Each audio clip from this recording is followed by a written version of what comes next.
وعلى آلك وأصحابك يا نور الله صلى الله تعالى عليه وآله وسلم.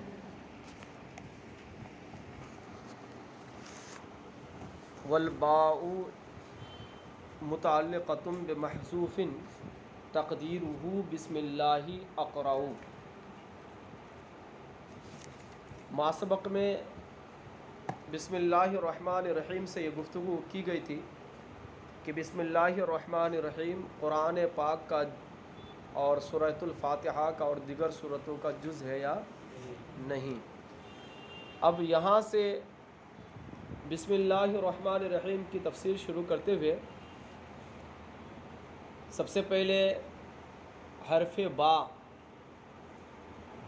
جو حرف جر ہے اور اس کا مجرور اسم ہے، تو جار مجرور کا متعلق کون ہے اس کی بحث کریں گے، اور اس کا متعلق کس کو قرار دینا بہتر ہے، اور یہ کہ متعلق کو یعنی جو عامل محذوف ہوگا یہ متعلق پہلے محذوف ہوگا یا بعد میں، کیا بہتر ہے اس کا بیان ہوگا.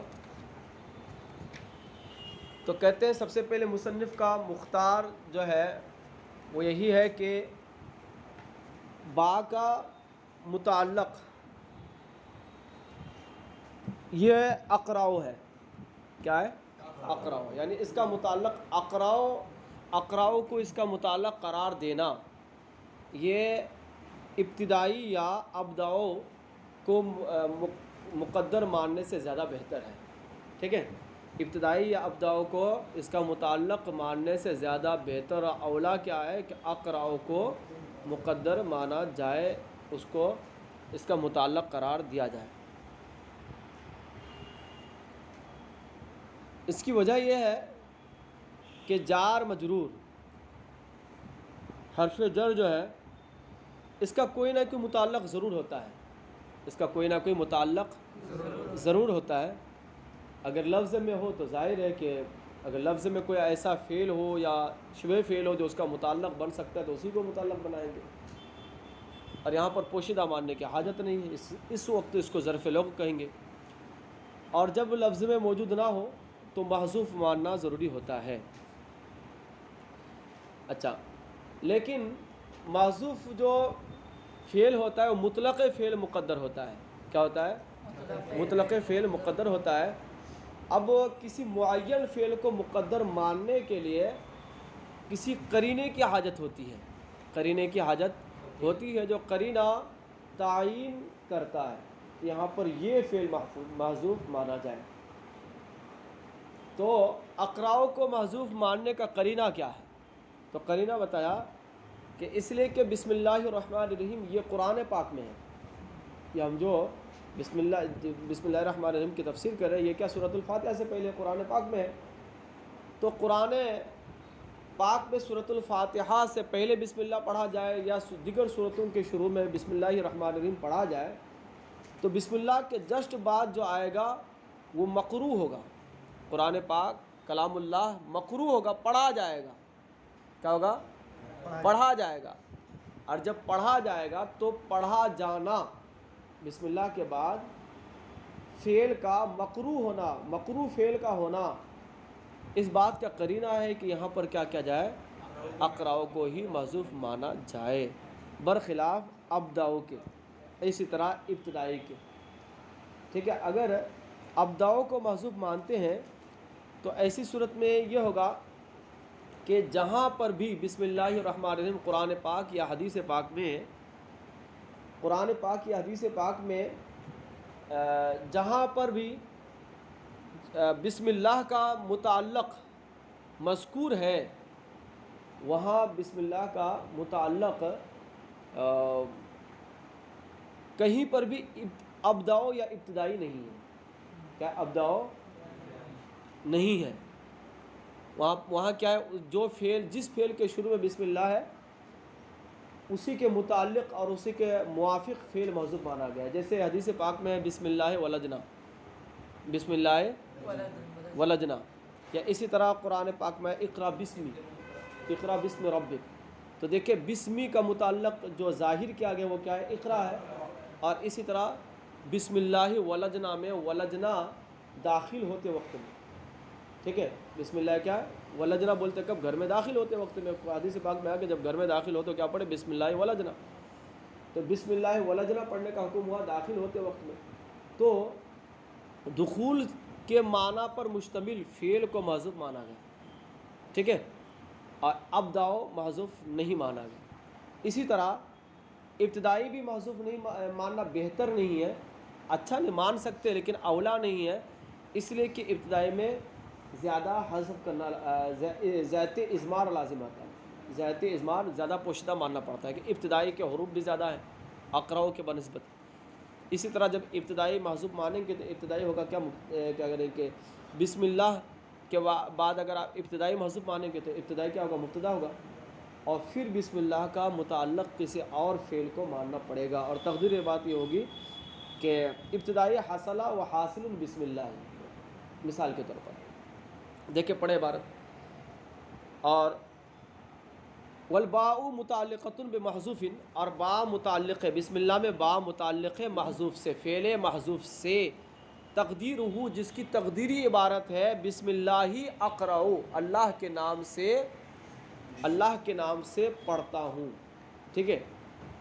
لأن الذی یتلوہ مقروء، یہ اقرأ فعل محذوف ماننے کا قرینہ کیا ہے؟ تو اس قرینہ کو بتایا کہ اس لیے کہ بسم اللہ کے بعد، بسم اللہ کی بعد یہاں اس کے جسٹ بعد، اس کے فوراً بعد جو فعل ہے، جو کام ہے، وہ کیا ہے؟ مقروء ہے. کیا ہے؟ مقروء ہے. کہ یہاں بسم اللہ الرحمن الرحیم سورۃ الفاتحہ سے پہلے ہے، تو بسم اللہ کے جسٹ بعد کیا ہے؟ سورۃ الفاتحہ ہے. اسی طرح دیگر صورتوں سے پہلے جو بسم اللہ ہے وہاں پر بھی اقراء محذوف مانیں گے. کیوں؟ اس لیے کہ اس کے بعد بھی جو فعل آ رہا ہے، جو کام آ رہا ہے، وہ کیا ہے؟ قراءت کا ہے، پڑھنے کا ہے، مقروء ہے. وَكَذَلِكَ يُزْمِرُ كُلُّ فاعل، اور اسی طرح ایک ضابطہ بنایا، اسی طرح ہر فاعل، ہر کوئی کام کرنے والا کیا کرے؟ پوشیدہ رکھے اس کو کہ جس کا مبدا بنا رہا ہے، جس کا مبدا بنا رہا ہے تسمیہ کو، یعنی جس کام کے شروع میں بسم اللہ پڑھا جائے اس کام سے موافق کوئی فعل محذوف مانا جائے. جیسے اگر کھانے سے پہلے پڑھ رہا ہے بسم اللہ الرحمن تو اس کا مطلب بسم اللہ آکل، ٹھیک ہے. اگر پینے سے پہلے پڑھ رہا ہے تو بسم اللہ اشرب محذوف ہوگا. اگر پینے سے پہلے پڑھ رہا ہے تو کیا ہوگا؟ اشرب محذوف ہوگا. بات میں آ رہی؟ ہاں. وذالک اولا من ان یضمر ابدا، اور یہ اس سے بہتر ہے کہ بسم اللہ کا متعلق محذوف مانا جائے ابداؤ کو، ابداؤ کو، بس میں آ رہی، ابداؤ کو محذوف مانا جائے. یعنی مطلب ابداؤ بھی اگر محذوف مانیں گے تو درست ترکیب بن جائے گی، درست ہو جائے گا، مگر ایک بہتر نہیں، اولا نہیں، بہتر اور اولا نہیں ہے. لعدم ما یطابقہ، کیوں؟ اس لیے کہ اس کی موافقت نہ پائے جانے کی وجہ سے. یعنی وہی کہ قرآن یا حدیث میں جہاں بھی بسم اللہ کا متعلق مذکور ہے صراحتاً، تو وہاں ابداؤ یا ابداؤ کا لفظ مذکور نہیں ہے، بلکہ کیا؟ جس کام سے پہلے، جس فعل سے پہلے بسم اللہ ہے اسی فعل سے موافق فعل کو محذوف مانا گیا ہے. لعدم ما یطابقہ، مطابقت، موافقت نہ پائے جانے کی وجہ سے، یعنی ایسی چیز کے نہ پائے جانے کی وجہ سے جو اس کے موافق ہو. وما يدل علیہ، اور اس قرینہ کے نہ پائے جانے کی وجہ سے جو اس پر دلالت کرے، جو اس پر دلالت کرے. او ابتدائی، یا ابتدائی سے اولا ہے، یعنی اولا من ان یضمر ابداؤ، تو من ان یضمر ابداؤ، یعنی کہ ابداؤ پر اس کا عطف ہے. کس پر عطف ہے؟ ابداؤ پر اس کا عطف ہے. یعنی اور یہ یعنی اقراء محذوف ماننا یہ اولا ہے اس سے کہ محذوف مانا جائے لفظ ابتدائی کو، لزیادتی اضمار فیہ، کیونکہ اس میں زیادتی اضمار ہوگا، زیادہ محذوف ماننا پڑے گا، کیونکہ ظاہر سی بات ہے اقراء میں حروف کم ہے، ابتدائی میں زیادہ ہے. ایک بات یہ ہو گئی. دوسری بات یہ ہے کہ جب ابتدائی کو مانیں گے تو ابتدائی کیا ہوگا؟ مبتدا بنے گا، اور بسم اللہ کا متعلق پھر دوسرا، بسم اللہ جار مجرور کا متعلق دوسرے کو نکالنا پڑے گا. اور کہنا تقدیری عبارت مثال کے طور پر یہ ہوگی کہ ابتدائی حاصلہ و حاصل بسم اللہ ہی، ٹھیک ہے.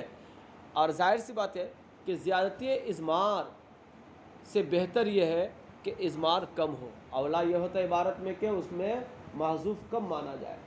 عبارت میں اولا کیا ہوتا ہے کہ محذوف کم مانا جائے. ایک بحث ہو گئی. اب دوسری بحث یہ ہے کہ بسم اللہ کا متعلق جو فعل ہم اقراء کو مانیں گے تو اس کو کیا بسم اللہ سے پہلے ماننا چاہیے، ماننا بہتر ہے، یا بعد میں؟ ٹھیک ہے، بسم اللہ سے یعنی اقراء بسم اللہ، ہم نے پڑھا بسم اللہ الرحمن الرحیم، تو اس کا جو متعلق فعل جو محذوف ہے اقراء، اس کو پہلے مانیں گے یا بعد میں؟ یعنی اقراء بسم اللہ ہی تقدیری عبارت ہوگی یا بسم اللہ اقراء تقدیری عبارت ہوگی. ٹھیک ہے، تو مصنف نے فرمایا کہ یہاں بسم اللہ الرحمن الرحیم میں معمول کو مقدم کرنا یہ سامعین کے دل میں زیادہ کیا کہتے ہیں کہ واقع ہونے والا ہے اور سامعین کے دل میں زیادہ اترنے والا ہے. ٹھیک ہے جی، زیادہ اترنے والا ہے. یعنی مطلب یہ ہے کہ بسم اللہ یہ معمول ہے اور اقراء کیا عامل ہے، تو بسم اللہ کو مقدم ماننا اور اقراء جو محذوف ہے اس کو بعد میں مقدر ماننا زیادہ وقع فی نفوس ناس ہے، فی نفوس السامع. ٹھیک ہے، کیوں ایسا؟ اس کی کئی سارے وجوہات ہیں جو آگے بتائیں گے. اس سے پہلے کہ نظیر دو مثالیں پیش کی کہ جیسے مثال کے طور پر بسم اللہ مجریہا ہے، بسم اللہ مجریہا ہے، یہ تقدیم معمول کی مثال نہیں ہے، یہ تقدیم معمول کی مثال نہیں ہے، یہ محض تقدیم کی ہے، محض تقدیم کے لیے تقدیم خبر کی مثال ہے. ٹھیک ہے، یعنی ممثل لہو سے اس کا تعلق یہ ہے کہ دیکھو یہاں پر بسم اللہ مجریہا میں بسم اللہ کو کیا کیا گیا ہے؟ مقدم کیا گیا ہے. اسی طرح بسم اللہ اقراء میں بسم اللہ کو مقدم کیا جائے گا، جس طرح کیا بسم اللہ مجریہا میں بسم اللہ کو مقدم کیا گیا ہے. ٹھیک ہے، اسی طرح ایاک نعبد میں یہ تقدیم معمول کی مثال ہے کہ ایاک نعبد میں کیا ہوا ہے؟ ایاک کو مقدم رکھا گیا ہے اور نعبد معمول کو مؤخر کیا گیا ہے. تو جس طرح ان دونوں مقامات میں یعنی تقدیم معمول دوسری مثال میں اور پہلی مثال میں تقدیم خبر، ٹھیک ہے، یہ کیا ہے؟ بہتر ہے اوقع فی نفوس سامع، فی قلب سامع کی بنیاد پر. اسی طرح یہاں پر بھی تقدیم معمول بہتر ہے اوقع فی قلوب سامع ہونے کی وجہ سے. اچھا، اب اوقع فی قلوب سامع کیوں ہے؟ تو اس کی چند وجوہات بیان کیے، اس کو بھی دیکھیں گے. پہلے دیکھیں ترجمہ. وتقدیم المعمول ہا ہونا، اور یہاں یعنی بسم اللہ الرحمن الرحیم میں معمول کو مقدم کرنا، یعنی بسم اللہ کو مقدم کرنا اور اقراء کو مؤخر محذوف ماننا، اوقعو یہ زیادہ واقع ہونے والا ہے کس میں؟ کہہ رہے ہیں کہ وہ نفوس سامعین، یعنی لوگوں کے دلوں میں زیادہ اترنے والا ہے، زیادہ اترنے والا ہے. ٹھیک ہے، کما فی قولہ جیسا کہ اللہ پاک کے ارشاد میں بسم اللہ مجریہا میں بسم اللہ مقدم ہے مجریہا پر. ٹھیک ہے، وقولہ اور جیسا کہ اللہ پاک کے ارشاد ایاک نعبد میں ایاک معمول مقدم ہے نعبد پر. ٹھیک ہے، لأنہ اہم. اب یہاں پر اوقع ہونے کی وجہ بتا رہے ہیں. ٹھیک ہے، کئی وجوہات تحریر فرمائی ہیں. نمبر 1 لأنہ اہم، کیونکہ یہ کیا ہے؟ اہم. یعنی بسم اللہ اقرأ، تو اس میں بسم اللہ پہلے جز میں کیا معمول میں کیا ہے؟ معمول ہے بسم اللہ، اور بسم اللہ ظاہر سی بات ہے کہ اس میں اللہ پاک کا نام ہے، اللہ پاک کا نام ہے. اور اقرأ میں کیا ہے؟ بندے کے فعل کا ذکر ہے، بندے کے فعل کا ذکر ہے. تو اللہ پاک کی ذات اہم ہے، اس لیے اس کو مقدم کرنا زیادہ اوقع فی قلوب الناس ہوا. سمجھ گئے کہ لأنہ اہم، اس لیے کہ یہ یعنی بسم اللہ اہم ہے کیونکہ اس میں اللہ پاک کا نام ہے، ٹھیک ہے۔ وہ عدل علی الاختصاص، نیز اختصاص پر زیادہ دلالت کرنے والا، تقدیم کریں گے معمول کی تو کیا ہوگا، اختصاص پر زیادہ دلالت کرے گا، کیوں؟ اس لیے کہ تقدیم و مما من شانی ان یکون مؤخرا یفید الاختصاص، کہ جس کی شان میں سے کیا ہو مؤخر ہونا ہو اس کو مقدم کرنا کیا کرتا ہے، اختصاص کا افادہ کرتا ہے۔ تو بسم اللہ معمول ہے اور اقرا عامل ہے، اور معمول کی شان یہ ہے کہ وہ بعد میں آئے، لیکن اب اگر ہم اس کو مقدم کرتے تو کیا ہو جائے گا، اختصاص کا افادہ کرے گا، تو کرے کہ وہ عدل علی الاختصاص، اور کیا ہے، اختصاص پر زیادہ عدل ہے، دلالت کرتا ہے۔ کہ اب ترجمہ ہوگا بسم اللہ اقرأ، اللہ ہی کے نام سے پڑھ رہا ہوں، ٹھیک ہے۔ وہ ادخلوا فی التعظیم، اور تعظیم میں زیادہ دخل ہے، زیادہ داخل ہے، کیونکہ ظاہر سی بات ہے کہ اللہ پاک کا نام ہے تو اس کا تقاضا یہ ہے کہ اس کو پہلے لایا جائے اور اقراؤ کو بعد میں لایا جائے، جو آپ کا انسان کا ایک فعل ہے۔ وہ اوفق للوجود، وجود کی بھی موافق ہے، کیونکہ بسم اللہ میں اللہ پاک کے ذات کا وجود، ذات کا نام ہے، اور ذات باری تعالیٰ تو جس کی کوئی ابتدا ہی نہیں ہے، اور اقراؤ یہ تو بہت ہی زیادہ حادث ہے، ابھی پڑھا پھر ختم ہو جائے گا، پھر پڑھو گے پھر ختم ہو جائے گا، نہیں سمجھا جی؟ یہ تھا نہیں، بعد میں ہوا، اور وہ ہمیشہ سے ہے اور ہمیشہ رہے گا، تو اوفق للوجود، وجود کی بھی موافق ہے، تو جو وجود میں مقدم ہے اس کو قرات میں بھی کیا کرو، مقدم کرو، بس پر مقدر ماننے میں بھی کیا کرو، مقدم کرو۔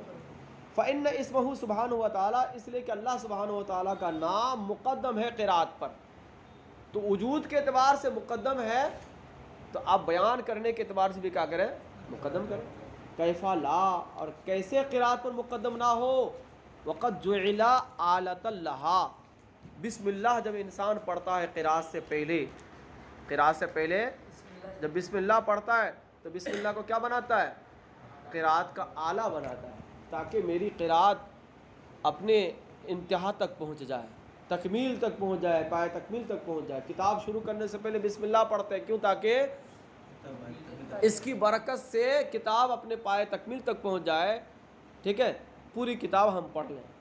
تو اب ظاہر سی بات ہے کہ ہر چیز کا اعلیٰ، شے کا اعلیٰ پر شے پر مقدم ہوتی ہے، کیا ہوتی ہے، اعلیٰ شے پر کیا ہوتی ہے مولانا، مقدم ہوتی ہے۔ تو بسم اللہ قرات سے پہلے ہو تو اعلیٰ قرات ہے، قرات سے پہلے ہو تو کیا، بسم اللہ اعلیٰ قرات ہے، تو قرات سے پہلے ہو تو اعلیٰ قرات ہے، تو قرات پر پہلے ہوگا نا، تو اس لیے اقراء کو بعد میں حذف مانیں گے، بسم اللہ پہلے ہوگا۔ اچھا، وقد جعل، کیسے مقدم نہ ہو بسم اللہ قرات پر، وقد جعل، حال یہ ہے کہ اس کو قرات کا اعلیٰ قرار دیا گیا ہے، قرات کا اعلیٰ قرار دیا گیا ہے، اس حیثیت سے کہ فعل اعلیٰ کیسے ہے، اس حیثیت سے کہ فعل تام نہیں ہوتا ہے اور نہ ہی شرعاً معتبر ہوتا ہے جب تک ما لم یصدر بسمہ تعالی، جب تک کہ اللہ کے نام سے شروع نہ کیا جائے، اللہ کے نام کو صدر کلام میں نہ رکھا جائے، شروع میں نہ رکھا جائے، لقول علیہ السلام، اس لیے کہ آقا کریم صلی اللہ علیہ وسلم نے فرمایا کل امر ذی بال اللہ یبدأ بہ بسم اللہ فہو ابتر، کہ ہر وہ امر ذی شان کہ جس میں بسم اللہ سے ابتدا نہ کی جائے وہ کام کیا ہوتا ہے، ادھورا رہتا ہے، کیا رہتا ہے، ادھورا رہتا ہے۔ تو بسم اللہ کیا ہوا، اتمام کا اعلیٰ ہوا، تکمیل کا اعلیٰ ہوا، اور اعلیٰ شے کیا ہوتا ہے، اعلیٰ شے پر مقدم ہوتا ہے، اس لیے اس کا بھی تقاضا یہ ہے کہ بسم اللہ میں کیا اقراؤ بعد میں محذوف مانا جائے اور بسم اللہ یہ پہلے ہو۔ اب یہاں پر بسم اللہ میں جو حرف با ہے اس کے معنی کے بارے میں بتاتے ہیں، چونکہ با کے بہت ساری معنی ہیں، جیسا کہ آپ نے شرح میت عامل وغیرہ میں پڑھ چکے ہیں، تو کریں والباء وقیل الباء للمصاحبتی، قیل الباء للمصاحبتی، اصل میں پہلی جو تفسیر ہوئی وہ استعانت کے اعتبار سے، کس کے اعتبار سے، استعانت کے اعتبار سے، کہ اگرچہ اس کی وضاحت صراحتاً نہیں آئی لیکن مصنف کے نزدیک کیا ہے، استعانت کا ہی ہونا مختار ہے، یعنی بسم اللہ اقرأ، اللہ کے نام کی مدد سے میں پڑھتا ہوں، ٹھیک ہے۔ تو اسی لیے دوسرا قول جو تھا مصاحبت والا، اس کو قیلہ سے بیان کیا جو مرجوح ہے مصنف کے نزدیک، وقیل الباء للمصاحبت، اور کہا گیا ہے کہ با مصاحبت کے لیے ہے، با کیا ہے؟ مصاحبت کے لیے ہے، اور والمعنی متبرکن بسم اللہ اقرأ، بسم اللہ اقرأ، یعنی اس کا معنی با مصاحبت کے لیے، اور اس کا معنی یہ ہے متبرکن بسم اللہ تعالی، اللہ کے نام سے برکت حاصل کرتے ہوئے میں پڑھتا ہوں، برکت حاصل کرتے ہوئے میں پڑھتا ہوں۔ بس میں آ رہی، چونکہ با مصاحبت اس بات پر دلالت کرتا ہے کہ اس کا مدخول فعل کے ساتھ کیا ہے؟ ملا ہوا ہے، فعل کے ساتھ ملا ہوا ہے۔ اس سے ترجمہ کیا ہوگا؟ متبرکن بسم اللہ تعالی اقرأ، کہ میں اللہ پاک کے نام سے برکت حاصل کرتے ہوئے پڑھتا ہوں۔ وَهَذَا وَمَا بَعْدَهُ إِلَى آخِرِ السُّورَةِ مَقُولٌ عَلَىٰ أَلْسِنَةِ الْعِبَادِ لِيَعْلَمُوا كَيْفَ يُتَبَرَّكُ بِاسْمِهِ وَيُحْمَدُ عَلَىٰ نِعَمِهِ وَيُسْأَلُ مِنْ فَضْلِهِ۔ یہاں سے ایک سوال مقدر کا جواب دیا گیا ہے۔ سوال مقدر یہ ہے کہ بسم اللہ اللہ کا کلام ہے، الحمدللہ اللہ کا کلام ہے، مالک یوم الدین بھی اللہ کا کلام ہے، ٹھیک ہے۔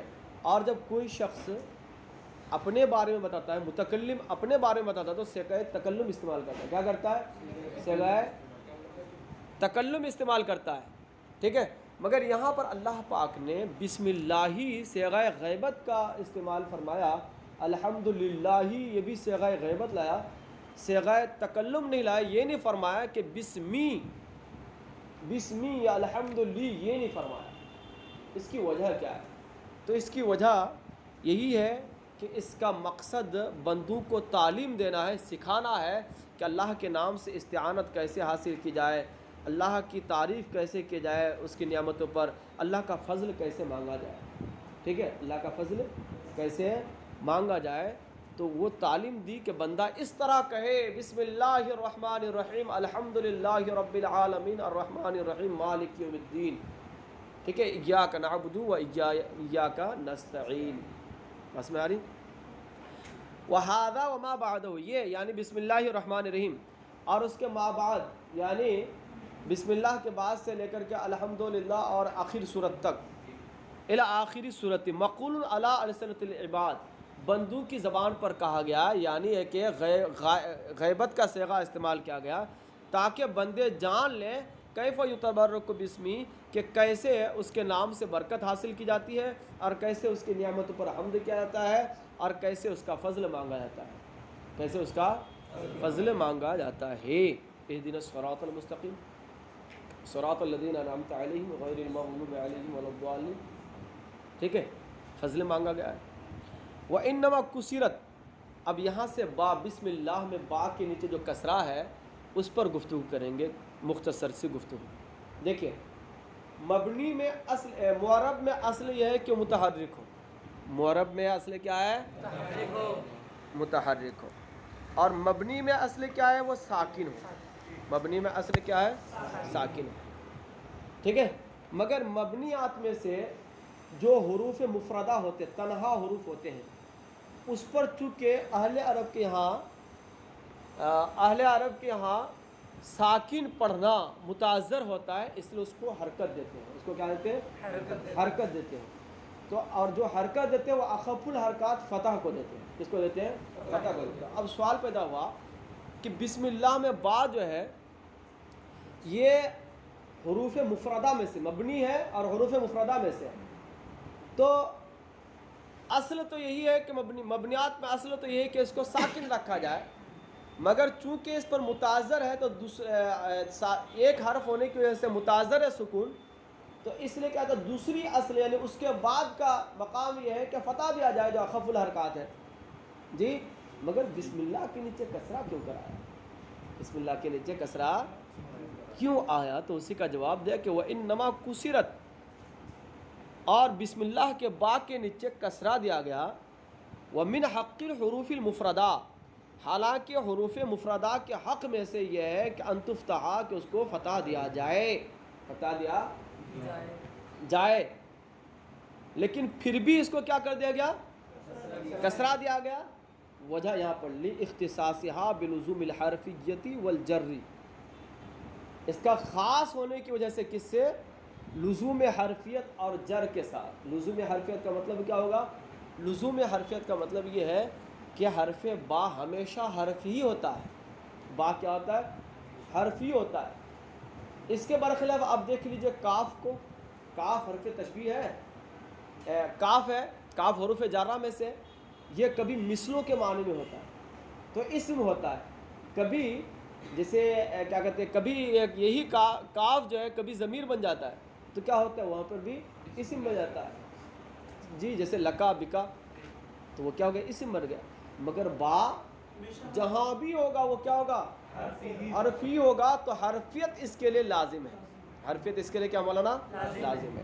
اسی طرح جر بھی اس پر لازم ہے، جر بھی اس پر کیا ہے؟ لازم ہے۔ دیگر حروف ہے تو اس پر کیا ہوتا ہے؟ کبھی جو ہے وہ جر آ جاتا ہے، کبھی جو ہے فتح آ جاتا ہے۔ جیسے مثال کے لام ہے، حرف اس میں ظاہر پر داخل ہوا تو لزیدن ہو گیا، لام کے نیچے کسرہ آ گیا، ٹھیک ہے جی۔ اور اس میں ظاہر پر، اس میں ضمیر پر داخل ہوا تو لہو ہو گیا، لام کے اوپر فتح آ گیا، لام کے اوپر فتح آ گیا۔ تو اس کو کسرہ کیوں دیا؟ لزوم حرفیت اور لزوم جر کی بنیاد پر کیا۔ ہمیشہ کیا ہوتا ہے؟ ہمیشہ یہ کیا ہوتا ہے؟ حرف ہونا اس کے لیے لازم ہے اور حرف جر ہونا اس کے لیے لازم ہے، یعنی مطلب اس کا مدخول ہمیشہ مجرور ہی ہوگا، برخلاف دوسرے حروف کے، جیسے حروف جیسے لام ہے، جیسے لام ہے تو وہاں پر اس کا مدخول اس کے لیے مجرور ہونا ضروری نہیں، جیسے لزیدن بھی ہے تو کیا کریں کہ وہ لزیدن بھی ہے، اگر حرف تاکید ہو جائے تو لزیدن ہے۔ تو اس کے لیے یعنی حرف با کے لیے حرفیت یعنی اس کا حرف ہونا بھی لازم ہے، ہمیشہ حرف ہوگا اور ہمیشہ اس کا مدخول مجرور ہی ہوگا۔ اس بنیاد پر کیا کر دیا گیا؟ اس کو کسرہ دیا گیا۔ اب یہاں اس کی ایک نظیر پیش کرے، کما کسرت لام الامر و لام الاضافتی، جیسا کہ لام امر کو کسرہ دیا گیا ہے۔ لام امر جیسے لیفعل، اس کو کیا دیا گیا؟ کسرہ دیا گیا، اور لام اضافت کو بھی کسرہ دیا گیا، اس حال میں کو داخل ہو اس میں مظہر پر۔ جو لام اضافت، لام اضافت سے مراد لام حرف جر، ٹھیک ہے، اگر وہ کیا ہو؟ مظہر پر داخل ہوتا ہے تو کیا ہوتا ہے؟ مکسور ہوتا ہے، جیسے لزیدن، لزیدن حرف جر، لام حرف جر، یہ زید اس میں ظاہر پر داخل ہو تو کیا ہوا جی؟ مکسور ہوتا ہے۔ کیوں؟ یعنی لام امر کو کسرہ دیا جاتا ہے ہمیشہ، اسی طرح لام اضافت یعنی لام حرف جر یہ جب اس میں ظاہر پر داخل ہو تو ہمیشہ اس پر کسرہ ہی دیا جاتا ہے۔ کیوں؟ للفصل بینہما و بین لام الابتداء، کیا کرنے کے لیے؟ ان دونوں کے درمیان یعنی امر اور یعنی لام امر اور لام اضافت کے درمیان فصل کرنے کے لیے، اور لام ابتدا کے درمیان فصل کرنے کے لیے، ٹھیک ہے، لام ابتدا کے درمیان فصل کرنے کے لیے، کہ جیسے مثال کے طور پر لیفعل ہوگا، لیفعل ہوگا تو لام امر مانیں گے بس میں، اور یہی اگر لام کیا ہو؟ لیفعلن ہو تو لام تاکید مانیں گے، ٹھیک ہے، فصل ہو جائے گا۔ اب اگر لام امر کو بھی اگر کیا کہتے ہیں اس پر بھی فتح دیتے تو کیا ہوتا؟ التباس ہو جاتا، کیا ہوتا؟ التباس ہو جاتا۔ جبکہ امر کے صیغے میں نون تاکید کا دخول ہوتا تو پھر وہاں پر کیا ہوتا ہے؟ التباس ہوتا ہے۔ لیفعلن ہم پڑھتے تو سمجھ میں آتا کہ لیفعلن ہے تو کیا ہوگا؟ یہ لام امر ہے، اور اگر دونوں ہی مفتوح ہوتے تو کیا ہوتا؟ یا لام امر کو مفتوح پڑھنا جائز قرار دیتے تو کیا ہوتا؟ لام تاکید اور لام امر میں التباس ہو جاتا۔ اسی طرح کہ لام ابتدا ہے، اب اگر جو لام داخل ہوتا ہے اس میں ظاہر پر، لام حرف جر جو داخل ہوتا ہے کس پر؟ اس پہ ظاہر پر، اس کو بھی اگر فتحہ دینا جائز ہوتا تو ایسی صورت میں پتہ نہیں چلتا کہ لام لام تاکید ہے یا لام حرف جر ہے، کیونکہ لزید پڑھتے، لزیدن بھی پڑھتے اور لزیدن بھی پڑھتے، ٹھیک ہے، تو اگر زید کے اوپر حرکت نہیں آئی تو پھر ایسی صورت میں کیا ہوگا؟ اور سمجھ میں نہیں آئے گا کہ لام تاکید کا یا حرف جر کا ہے۔ بس اس لیے کیا کر دیا گیا؟ فرق کرنے کے لیے یہ کہا گیا کہ جو بھی لام اس میں حرف جر کا ہوگا اگر وہ اس میں ظاہر پر داخل ہو تو مقصور ہوگا، ٹھیک ہے، اور اگر تاکید کے طور پر ہوگا تو وہ مفتوح ہوگا۔ تو جس طرح اس حکمت کی بنیاد پر لام امر کو اور لام اضافت کو کسرہ دیا گیا ہے، اسی طرح جو ہے یہ بسم اللہ کہنے کے با حرف جر کو بھی کسرہ دیا گیا ہے، کس کی وجہ سے؟ لزومیت حرف کی وجہ سے اور لزومیت جر کی وجہ سے۔ صلو علی الحبیب صلی اللہ تعالی علی محمد صلی اللہ تعالی علیہ وآلہ وسلم۔